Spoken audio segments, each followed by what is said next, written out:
Chegamos ao episódio 65 do nosso podcast. E a paz de Cristo inunde o seu coração. É uma honra ter você aqui comigo. Não se esqueça de fazer o download dos episódios anteriores e, se puder, continue compartilhando. Você pode estar abençoando vidas. O nosso tema de hoje é o pecador contumaz, o arrependido e as perspectivas para a vida eterna. Estamos baseando nossa reflexão em 1 João capítulo 3, versículo 6, que eu leio para você. Todo aquele que permanece nele não vive pecando. Toda pessoa que continua no pecado não o ouviu, nem tampouco o conheceu. Bíblia na versão King James. Em primeiro lugar, vamos aos significados de pecado e pecador. À luz da Bíblia, é claro, para um melhor entendimento da reflexão de hoje. Pecado, segundo o dicionário Almeida, é falta de conformidade com a lei de Deus, em estado, disposição ou conduta. Para indicar isso, diz Almeida, a Bíblia usa vários termos tais como pecado, desobediência, transgressão, iniquidade, mal, maldade, malignidade, perversidade, rebelião, rebeldia e por aí vai. O pecado, diz Almeida, atinge toda a raça humana a partir de Adão e Eva. Gênesis 3, Romanos 5, 12. Prossegue Almeida. O castigo do pecado é a morte física, espiritual e eterna.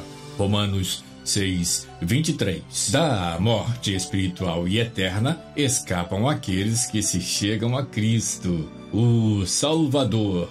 O pecado sem perdão é incredulidade, conclui Almeida. Já a palavra pecador, segundo o dicionário Antônio Weiss, é adjetivo e substantivo masculino, que ou que comete pecados, pecante, que ou que possui defeitos, vícios, pecante, que ou que confessa os pecados, penitente.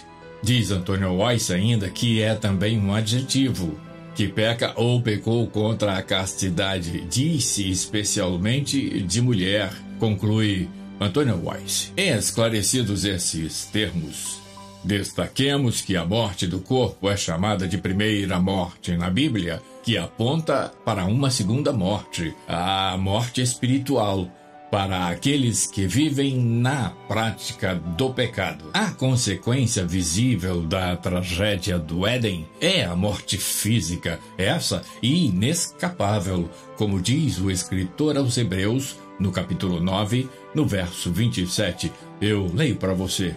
E assim como aos homens está ordenado morrer uma só vez, vindo depois disso o juízo. A consequência invisível do pecado é a morte espiritual, que é chamada de segunda morte. Essa evitável, conforme a Apocalipse 2, verso 11. Eu leio para você também. Aquele que tem ouvidos compreenda o que o Espírito revela às igrejas. O vencedor de maneira alguma sofrerá a punição da segunda morte. Meu ponto primeiro, o livre-arbítrio me dá o direito de escolher.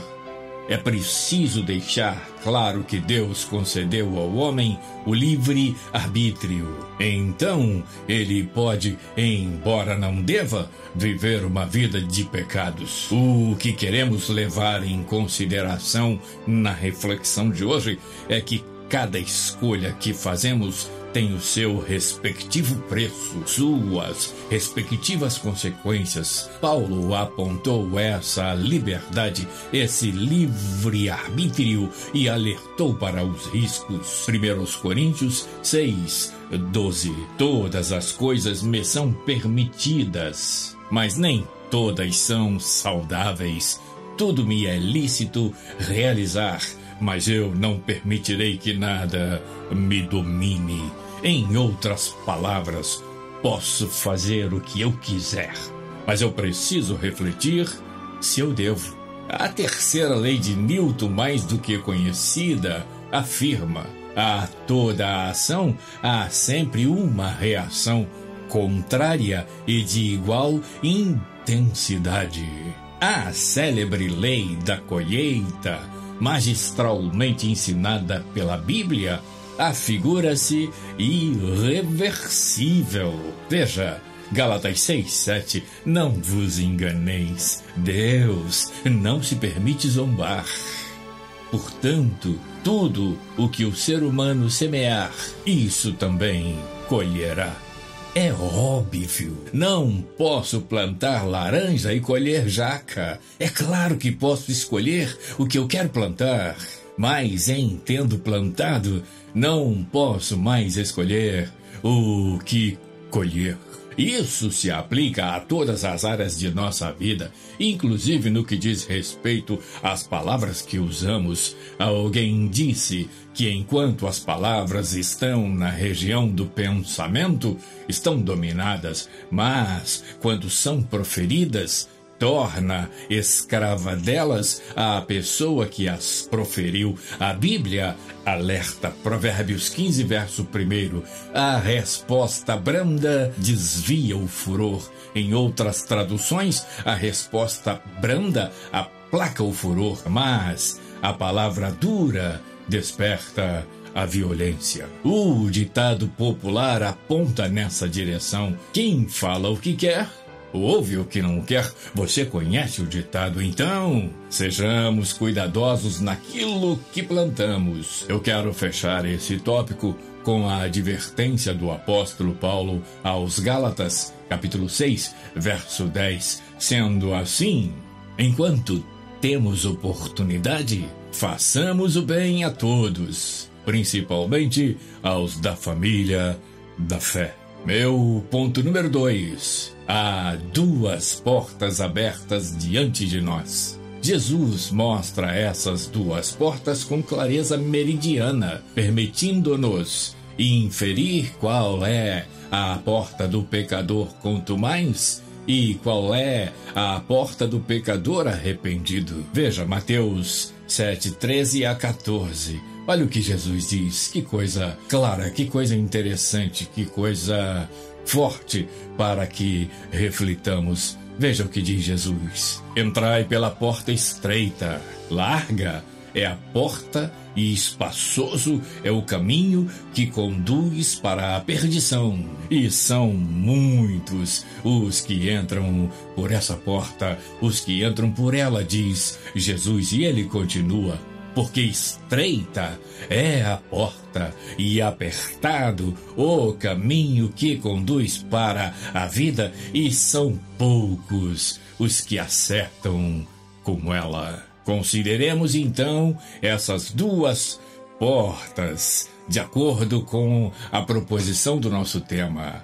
A porta do pecador contumaz. Contumaz, já vimos no início de nossa reflexão, é o teimoso, é aquele que mesmo sabendo que está errado, persiste no erro e não ouve a ninguém.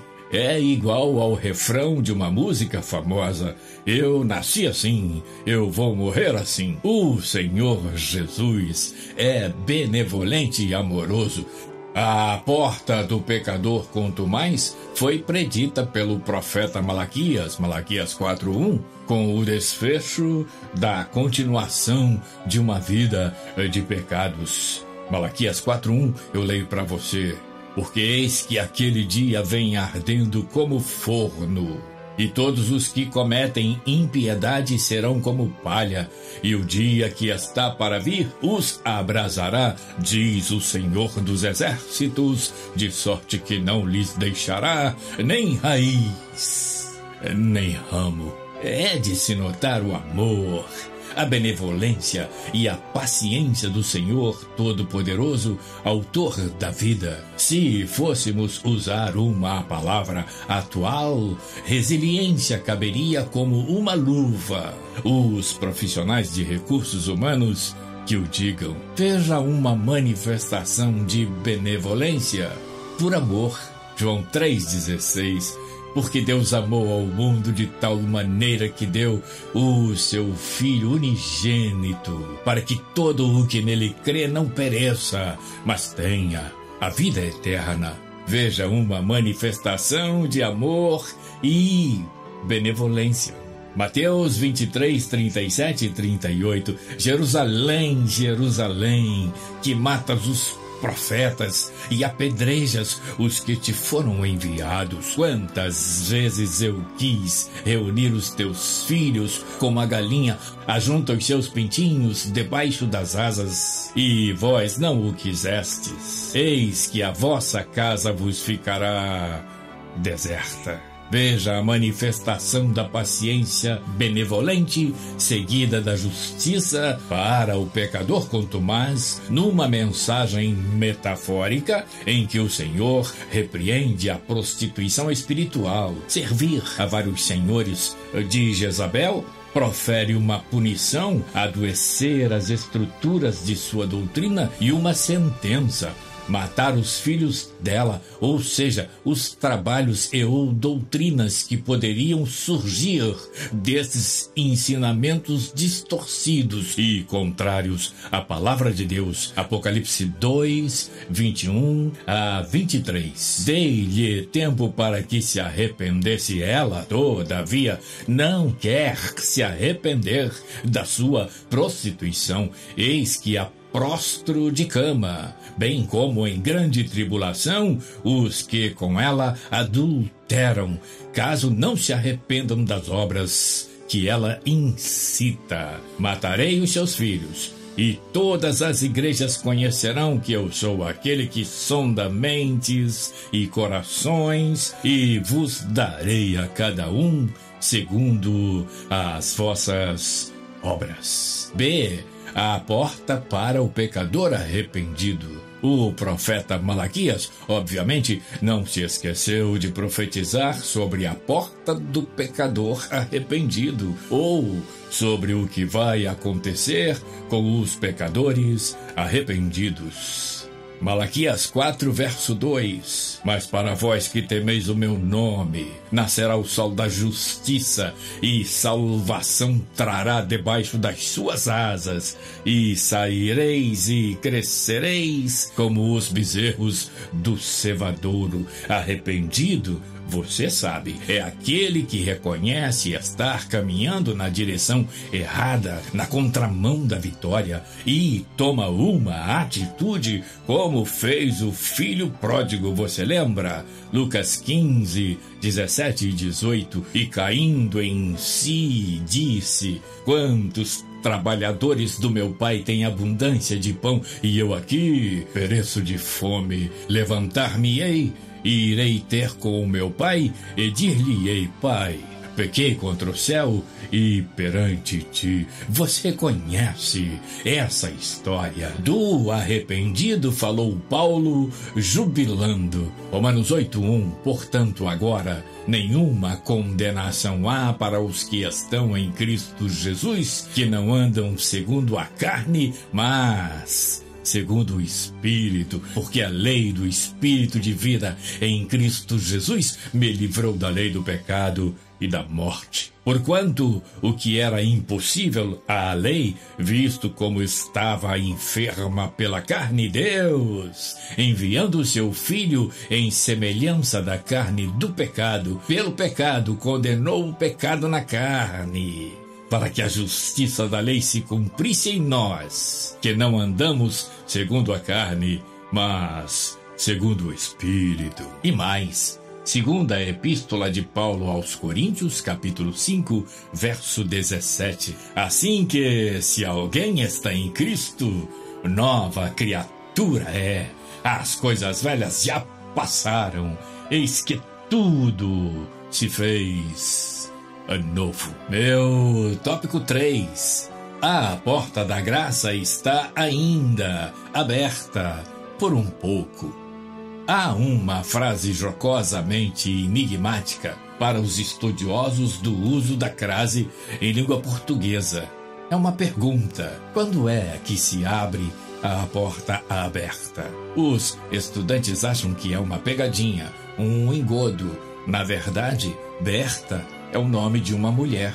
Assim fica fácil. A resposta correta é quando a Berta bate a porta. Cristo, que se declarou à porta, está batendo a nossa porta. O procedimento deverá ser o mesmo que utilizamos para abrir a porta aberta, quando a Berta bate a porta. Ou seja, devemos abrir a porta. No nosso exemplo, só assim Berta poderá entrar. Falando de Cristo, Cristo é muito claro, contundente, objetivo e, como sempre, amoroso com quem está do outro lado da porta. E agora ele fala da porta do coração. Apocalipse 3:20, que eu leio para você. Eis que estou à porta e bato. Se alguém ouvir a minha voz e abrir a porta, entrarei em sua casa e cearei com ele e ele comigo. Uma sucessão de coisas mais do que especiais. Ouvir a voz do Mestre, abrir a porta do coração, vê-lo e senti-lo entrar e permanecer e finalmente cear em comunhão. Cristo diz: cearei com ele e ele comigo. Amor, cuidado, reciprocidade, comunhão, unidade. Todavia, a porta da graça está aberta ainda. Eu vou repetir: a porta da graça está aberta ainda, como afirmou o escritor aos Hebreus, Hebreus 10:37, porque ainda um poucochinho de tempo, e o que há de vir, virá e não tardará. Pensa comigo. O tempo do arrependimento é agora, antes que a porta se feche. O tempo de mudar de atitude é agora. O tempo de pedir perdão é agora. Mortos não perdoam. O tempo de espantar o remorso é agora. O tempo de viver uma vida com abundância é agora. Porque viver de forma plena e abundante é dar a César o que é de César e dar a Deus o que é de Deus. Em outras palavras, é abandonar o pecador contumaz e assumir o pecador arrependido. Observe isso. O arrependimento é uma manifestação do amor que muitas vezes está escondido em nossas entranhas, mas quando abrimos a porta e deixamos Cristo entrar e morar em nossos corações, esse amor aflora de uma maneira tão irreversível que fez com que Paulo fechasse com chave de ouro o memorável capítulo 13 de sua primeira carta aos Coríntios. Primeira carta de Paulo aos Coríntios 13:13. Agora, pois, permanecem a fé, a esperança e o amor, estes três, porém o maior destes é o amor. Se há uma fagulha de amor em nosso coração, abandonemos o homem natural, o pecador contumaz, e passemos a dar lugar ao homem espiritual, o pecador arrependido, e assim as vidas serão plenas e abundantes ao nosso redor, agora e na eternidade. Ainda que o nosso arrependimento do pecado aborreça a alguns, trará sem dúvida alegria aos que nos amam, inclusive e acima de tudo nos céus. Quem afirma isso é Jesus. Lucas 15, verso 7. Digo-vos que assim haverá alegria no céu por um pecador que se arrepende, mais do que por 99 justos que não necessitam de arrependimento. Pensa nisso, e o Deus de paz, o Senhor das eras, invada os nossos corações e nos dê a plenitude de vida e abundância de sentimentos e de comunhão. Obrigado por estar aqui comigo. Até o próximo episódio, na semana que vem, se Deus quiser.